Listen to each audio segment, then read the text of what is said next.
In this video, I'll show you how to report a fake review on your Google Business Profile page. Also, you're going to be able to report. So what happens sometimes, there's a few different negative reviews that break Google's policy, right? And so sometimes it'll be a competitor trying to sabotage your listing. You can report that and usually win. What's crazy is not all the time, but also sometimes what will happen, what we've seen a lot, is you'll have a disgruntled employee that has worked for the business that has left for whatever reason. They will go on and out of anger leave a bad review for the company. A lot of companies just leave those there thinking that's the end of it. That's not. Those are actually pretty easy to get rid of. So we fight pretty much every negative review that comes in. There's a 15-20% chance we're going to get rid of it. But let me go over two ways of doing this. One, from the listing itself, and two, there's another little kind of unknown avenue that you can do this through Google. So first off, let's use this as an example, a client of ours, but this is legitimately a bad review that wasn't earned. Like this isn't even his company. So he does no phone calls.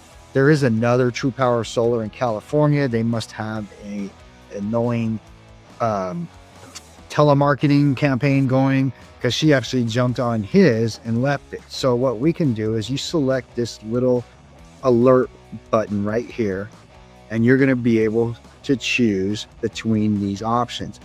This one would be off topic. The review doesn't pertain to an experience with this business, right? Some of the other options are spam. A conflict of interest. Remember earlier I talked about when you have a disgruntled employee, that would be what you would select right there. If you had an actual customer left you a bad review, but they got a little bit angry and left a bad word in there or something, great, you can get that removed for profanity. And depending on what they write, you could even get it removed for bullying, harassment, discrimination, hate speech, personal information. There's a few different reasons. Sometimes we'll go through, we'll click a couple. Okay, so right now, what happens after you respond or after you report a review? How do you follow up?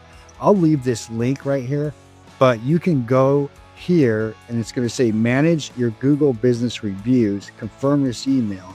When I click confirm, it's going to go right here. Now that company we were just talking about right here, I'm going to select that, click continue.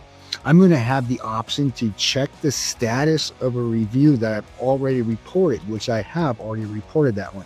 Or I can report one directly from this dashboard.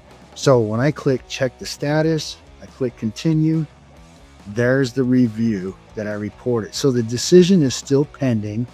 I'm probably going to have to follow up on this, but at least I'm able to keep track on what's going on with that review that I reported. Is it still being looked at? Was it just disregarded? And then from here, you can actually even go further and continue with your appeal process. Okay, hope that helps. Stay tuned for the next Google Business Profile tip.